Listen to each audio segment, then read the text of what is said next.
When used correctly, paid surveys can make a significant contribution to your monthly income. But if you have experience taking surveys, there's an incredibly high chance you've been lied to or ripped off multiple times. Some of the ways that surveys can screw you over include telling you that there are no right or wrong answers, making you answer qualification questions for 10 minutes and then disqualifying you without any payment, chaining 2 or 3 surveys together then only paying you for one, taking you to a longer survey than the one that you clicked on, and in the worst case scenario, waiting until you have completed the survey to disqualify you for no discernible reason. Do you think that they delete your data when they do this? I very much doubt it. I'm not saying that 2 wrongs make a right when it comes to lying. What I am saying is, if you don't take advantage of surveys, they will take advantage of you. In the hostile environment that survey providers have created, you need to learn how to defend yourself. That's why I've assembled this guide to help you be successful on survey sites. Let's get started.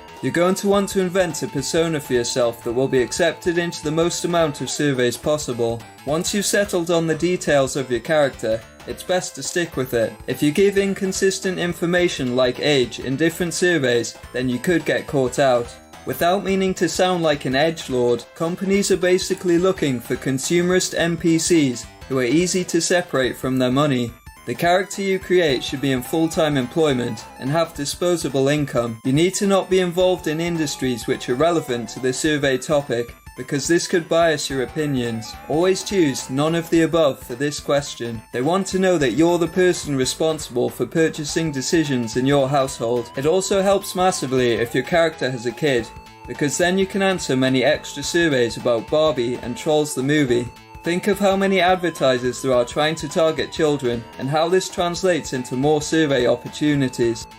In some cases, they actually expect children to complete some of the survey. Right, that's a bit weird, isn't it? The next thing you need to do is figure out what the survey is going to be about as soon as possible, so you can express interest in these products. Look for clues in the qualification questions, such as conspicuous or repeated mentions of certain product categories. This list mentions video games twice, so I'm predicting the survey will be about gaming. Our survey said.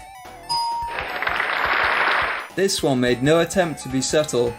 Who's going to read that and click no? Be sure to say that you haven't done any similar surveys in recent months.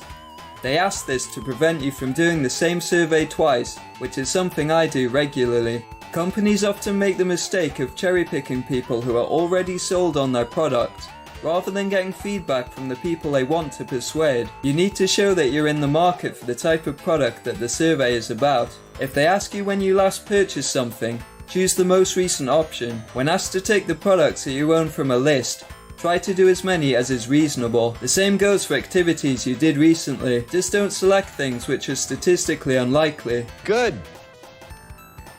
That was a test.